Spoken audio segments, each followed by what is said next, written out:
Matt Walsh and Nick Carter are partners at Castle Island Ventures. All views expressed by them or the guests on this podcast are solely their opinions and do not reflect the opinions of Castle Island Ventures. Guests and hosts may maintain positions in the assets discussed in this podcast. You should not treat any opinion expressed by anyone on this podcast as a specific inducement to make a particular investment or follow a particular strategy, but only as an expression of their personal opinion. This podcast is for informational purposes only.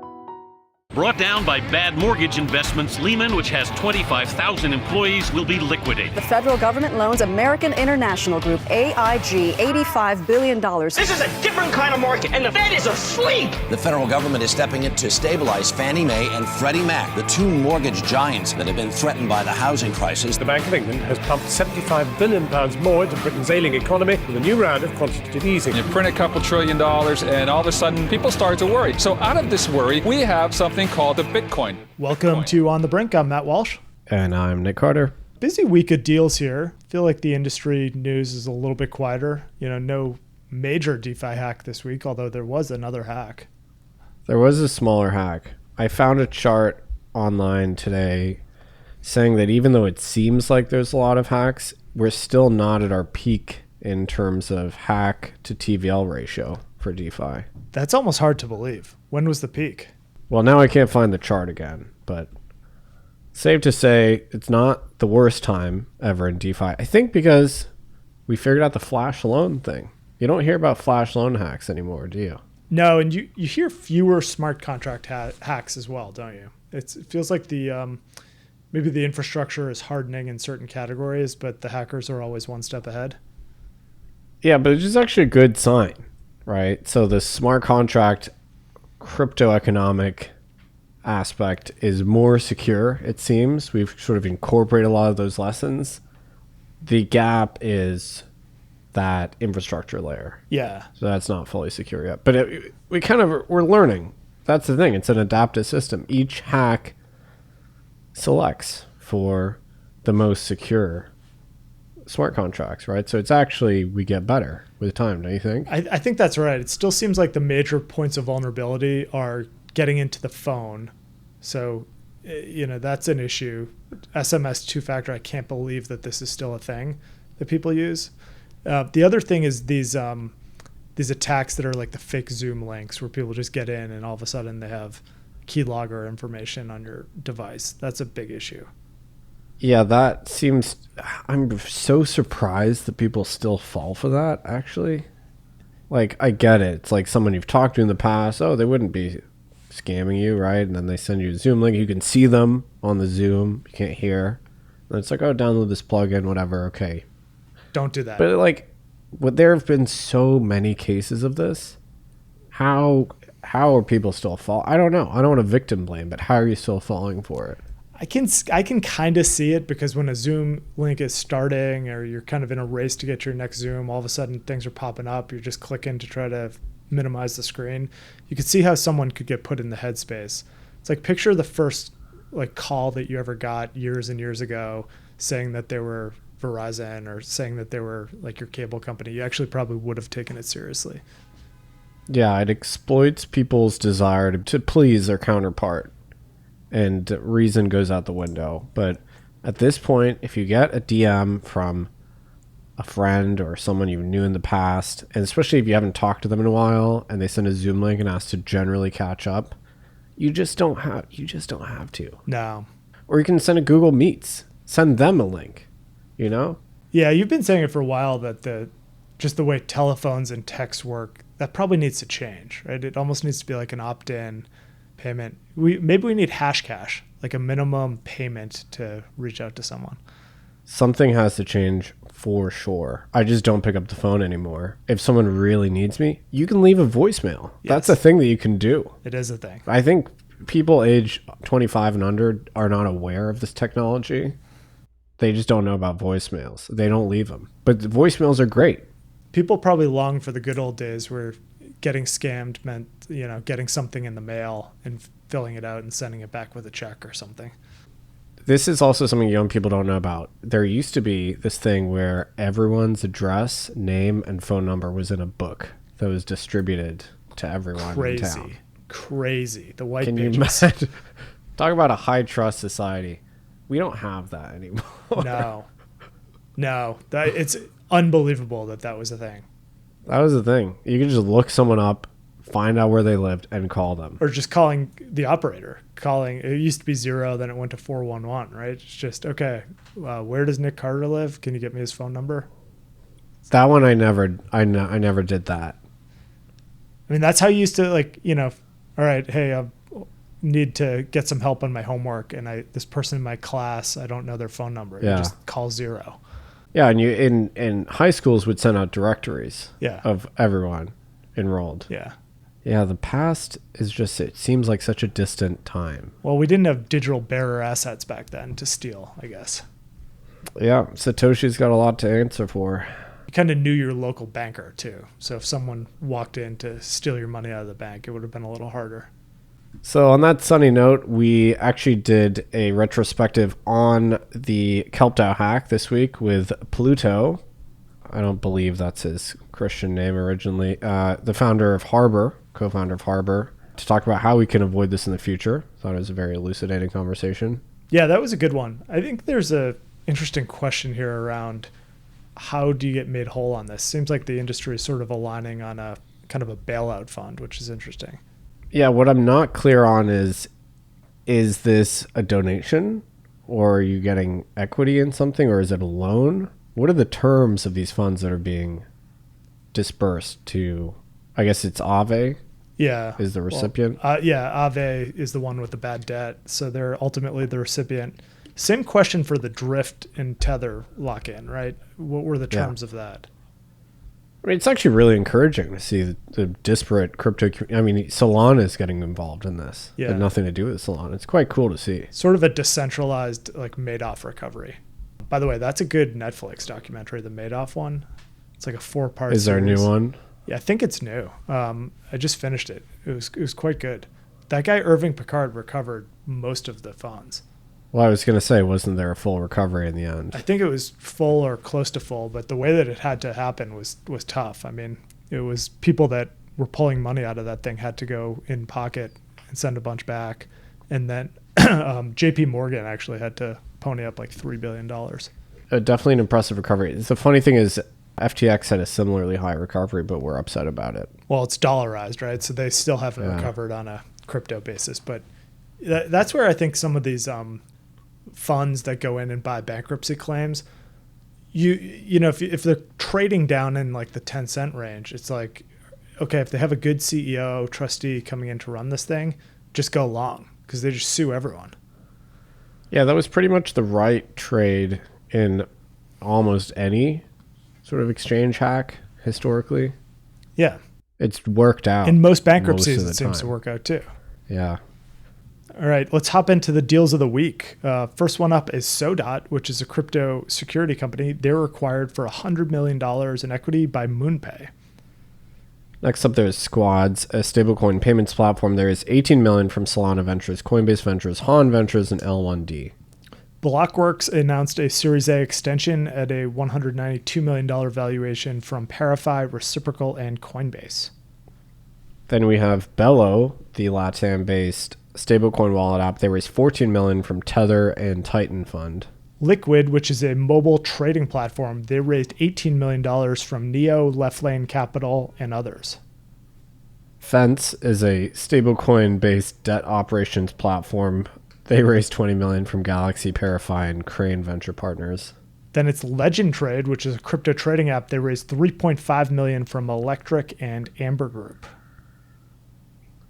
This was an interesting one. Tether submitted a proposal to merge 21 Capital. This is a Bitcoin DAT, where Tether's largest shareholder, with Strike. This is Jack Mallers' company, who's also the CEO of 21. Of 21 Capital, yeah. 21. Kind of a related party transaction there. And Electron Energy, I didn't know about them. They're a Bitcoin mining company. Huh. So 21's trading up on the news. Seeing more of these like inter-party kind of fuzzy relationship SPAC DAT deals happening. Yeah, I want to make sure we're getting the valuation right on Strike for sure if you're a shareholder of 21. Yeah. Next one is Mara Holdings, which is the Bitcoin mining company. They announced that they're acquiring Lone Ridge Energy and Power for $1.5 billion, powering their expansion into AI data centers. Seems like this is a company that obviously they've been selling down their Bitcoin. Are they mining Bitcoin at a loss at this point? It's just becoming an AI company? Yeah, I haven't looked at Mara specifically, but virtually every Bitcoin miner they're in various stages of doing this pivot. And it makes sense. I mean, with Bitcoin, you're selling to one client. You're completely diversified. With AI, obviously it's thousands, and you're just better able to monetize those units of power. Way better. Yeah. It does raise questions, actually, because part of Bitcoin security model is that the miners hold ASICs, whose value is indexed to Bitcoin. They hold Bitcoin. So the miners have this long-term view of the Bitcoin network, so they're incentivized not to misbehave, not to lease their ASICs to a malicious entity, right? So this is the Bitcoin security model as it developed over time. If those miners no longer have a stake in the Bitcoin network, they don't actually care anymore about what happens to it in the long term. So they might just be willing to rent their ASICs to a malicious party or sell them. Yeah. Right? So this actually, some people have started to realize this. It actually raises quite a few questions for the longevity of the Bitcoin security model. I haven't looked at hash rate lately, but it's still going up, right? Yeah, but there were a bunch of academic results finding that if the hash rate is in mercenary hands, it's really at risk. Yeah. So you need the hash rate to be in the hands of kind of long-term stewards of the network. But if they're all pivoting to AI and the hash rate is sellable or mercenary, then you're in trouble. It begs the question, just longer term here, as the block reward subsidy kind of dissipates, what are these miners going to be motivated by? Yeah, I know, and we're all worried about quantum, but the block reward issue has not been solved in any meaningful sense. And in fact, you're now seeing virtually every other PoW network, like Monero and now more recently Litecoin, has been exploited in this 51% model. I mean, even Litecoin, one of the biggest proof of work networks. So this is still a germane issue. Of course, there's a way to solve it, two birds with one stone. Well, you can solve it by having more fees on the network. You could also solve it by adding a tail emission, and then you just get canceled by all the Bitcoin people, though. Yeah, but either of those solutions requires intervention. You can't just mandate that fees are higher, Yeah, the Litecoin thing was interesting. So would that happen on Saturday? There was a reorg attack on Litecoin. It was like 12, 13 blocks or something. Yeah, and that's enough to exploit an exchange, typically. I mean, the exchanges basically determine the threshold of what constitutes a settled transaction. I remember years ago we used to try and build models to figure out what settlement consisted of on different blockchains. But yeah, if the exchanges accept a relatively short settlement period, then they're definitely exploitable with the 51% attack. I have to say that was the first time I had thought about Litecoin in years when I saw that news. Still going. Still a thing, apparently. All right, let's hop into some news this week. Here's an interesting one. Computershare, which is a big transfer agency, financial services company. They're a TA for majority of the companies in the S&P 500. They announced this week a partnership with Securitize, basically a big tokenization push. They're proposing a new modality for blockchain-based shares that would be obviously equal with the traditional shares. But it does make sense. I mean, you'd think that Computershare would be one of the companies that would be fundamentally threatened by this push to on-chain securities, but they are very ubiquitous transfer agents. So them leaning into it is smart. Yeah, this is a huge win for Securitize. I mean, this was one of the aspects of tokenized securities that was still very much manual and off-chain. So integrating it into the actual flow is very, very powerful. The thing with these tokenized securities is obviously they're all shapes and sizes depending on the type of asset that you're tokenizing. But if you're talking about tokenizing an equity, you need to be plugged into a TA. And so you see Securitize and Superstate and a number of these other firms are starting as TAs. I think everyone's just been wondering, like, well, what happens to the existing TAs? Do they buy up these new tokenization TAs? Do they get threatened? I don't think there's a world where you can't have TAs as a category. I think this is all going to have to kind of merge into the TradFi market structure to some degree there. Yeah, I mean, corporate actions are a thing. Dividends have to be paid, proxy votes. It all requires a TA. Yeah. No, it's historically not been a very attractive category. Like, you wouldn't see venture capital investments into TA businesses. They're just mature cash flowing businesses, but the blockchain native ones are hot. So there were not a ton of news this week. Mercury announced their conditional approval for an OCC banking charter. So these are all the rage right now. Yeah, that OCC path is definitely wide open. So Mercury is just the latest one to go through there. We talked about this kind of coalition that's coming together after the KelpDAO Aave Layer 0 hack last. Well, I guess I shouldn't attribute the hack to all three of those parties, but Layer 0 was hacked. KelpDAO and Aave were also involved there. So there's a group called DeFi United. It seems like they've raised over $300 million to cover that bad debt. And a bunch of firms have hopped in to kind of backstop it, which, as you point out, is just fascinating. I mean, this is the type of thing that you would see in the banking sector during like a long-term capital management crisis or something. Obviously, these are smaller numbers, but usually the Federal Reserve would have to be compelling you to do something in the banking sector for a meltdown like this. Yeah, this is a decentralized, spontaneous thing, which makes it quite admirable. It looks like they have received enough pledges, actually, to cover the whole, according to someone on X called DCF God. Oh, DCF God. So if they're the god of DCFs, I trust them. I mean, it just speaks to how existential Aave is in DeFi. I mean, Aave was the blue chip DeFi protocol. That's what I was going to say. It really just highlights the fact that there's a perception that without Aave, this whole space is less interesting. I think that's probably true.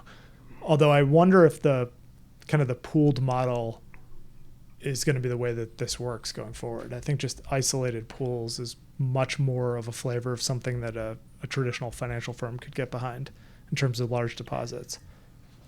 So well done, DeFi United. Thought it was interesting. Meta this week announced they're going to be offering creator payouts and stablecoins with Stripe acting as a payment processor. I have to say, Stripe is just the big winner of this stablecoin bonanza so far, in my opinion. Of all the kind of quote-unquote legacy Web 2 firms, I think they have played it the best.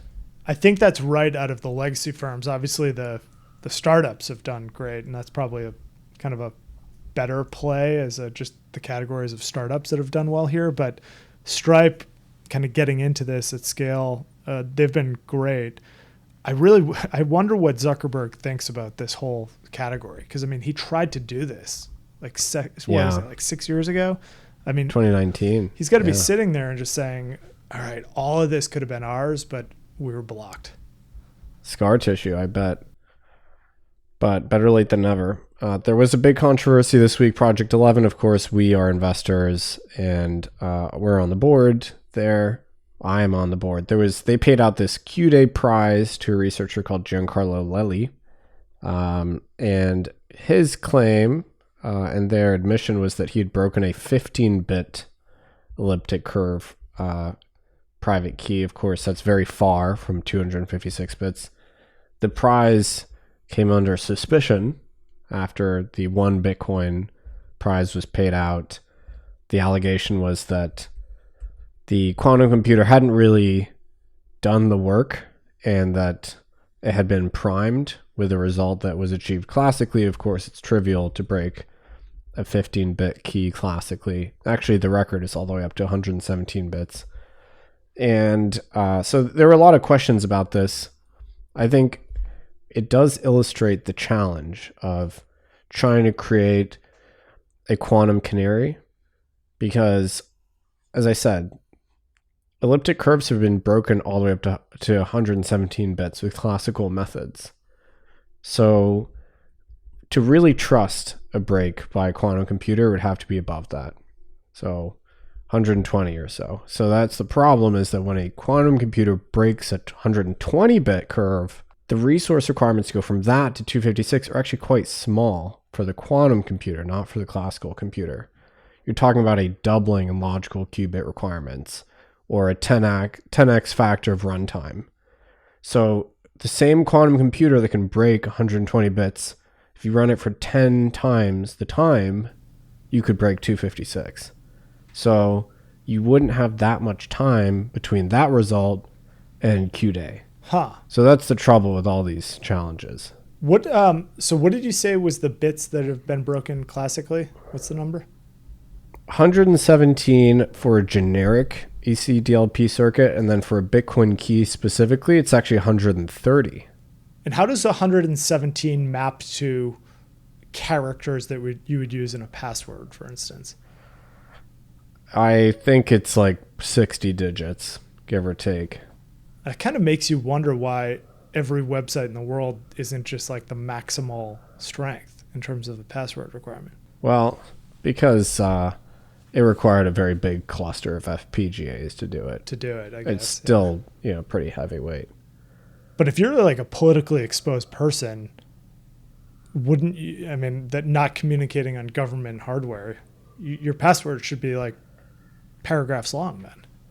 Yeah, realistically at this point, you need like a 10 to 15 bit password without a doubt. It's kind of crazy. I feel like this is all moving in the direction of biometrics at some point, don't you think? It should, yeah. On Apple infrastructure now you have, what is it, key passphrases or something? It's passkeys. Instead of passkeys, yeah. Instead of passwords. Yeah, but even passwords, that's I think, not will be like, obsolete. What's the belts and suspenders approach? It's probably like how the Situation Room is set up, right? With the fingerprints and the retina scans. So my conclusion from all of this is, unfortunately, we can't rely on these kinds of challenges to know when a quantum computer is coming. We just have to take it on faith. I know people don't like that, but you just have to trust the experts. I know some people don't want to trust the experts, but you do have to trust the experts. Speaking of quantum, did you listen to this Tudor Jones interview on Invest Like the Best yet? No, but I heard it's quite good. Oh my gosh. First of all, it's just awesome. Like the way that he was interviewed by Patrick O'Shaughnessy and just the level of candor that he had and some of the life stories were unbelievable.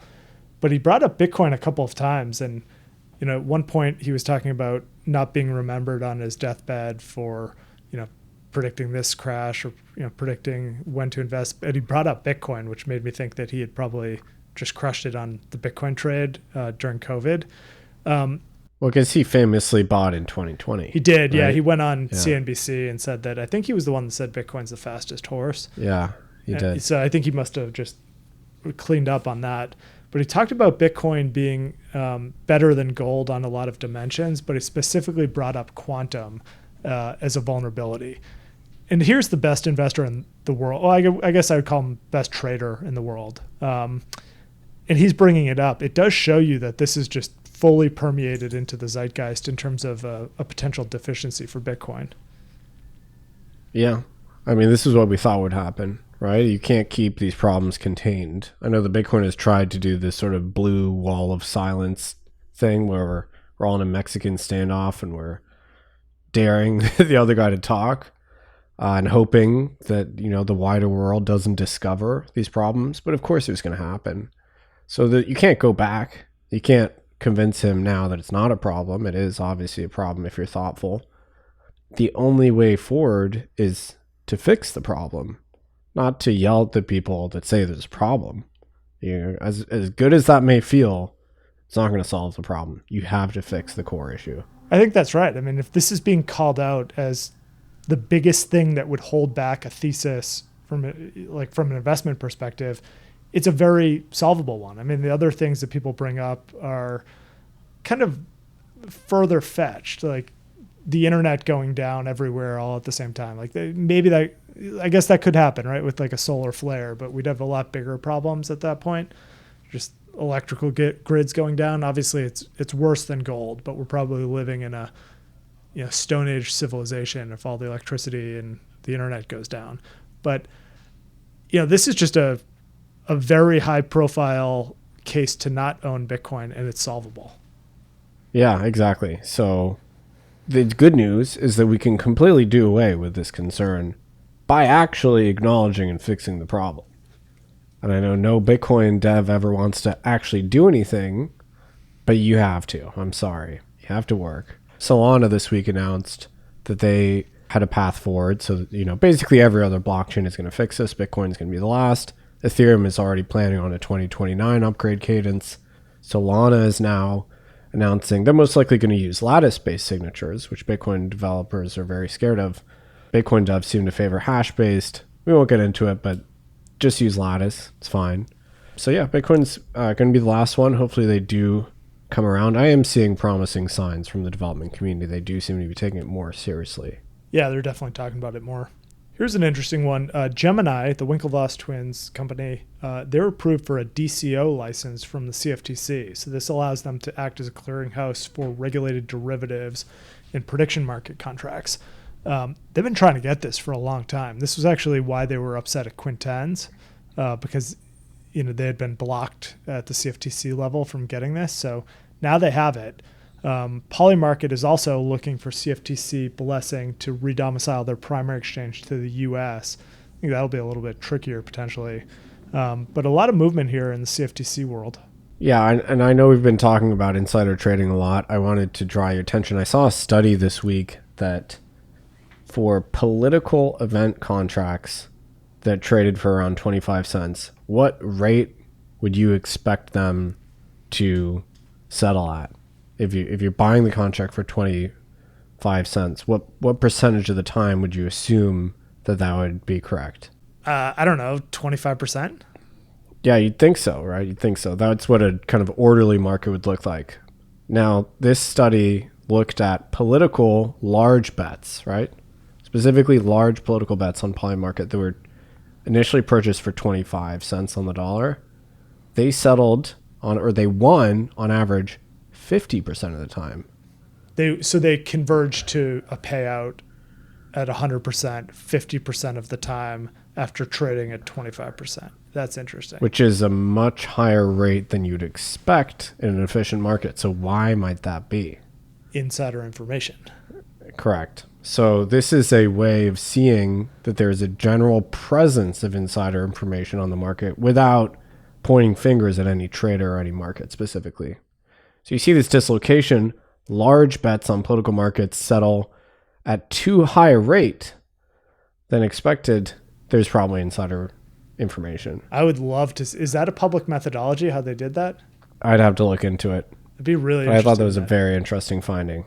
And I think the way that this is all trending is that just fully KYC'd participation is going to be pushed on the industry, don't you think? It has to be. It has to be. And do you know that Polymarket, I don't want to beat up on Polymarket, but I was looking into this. They didn't have an explicit prohibition on insider trading per se until March of this year. Oh, really? Is that on the offshore exchange? Just the terms and conditions for the whole market. I was looking at it. They only added that in March. Before, there was this kind of general guidance to not commit fraud of any type, but they didn't call out. Whereas Kalshi has actually been quite clear. I'll give them credit. No insider trading. The Kalshi people and the Polymarket people could not detest each other more, including the investors that are going at each other. This is like Uber and Lyft on steroids. No, I really enjoy it, actually. It's great. I'm glad that we don't have to take a side and we can criticize them equally. It's just really off-putting how these two companies are going after each other. They're completely at each other's throats. It's great.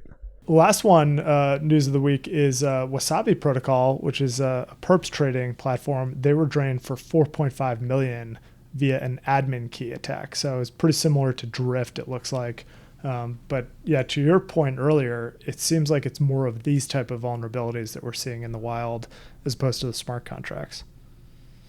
Yeah, so I'm actually optimistic about this whole thing. I think we're going to have to run the gauntlet of these types of hacks, AI-enabled, phishing, device exploitation, etc.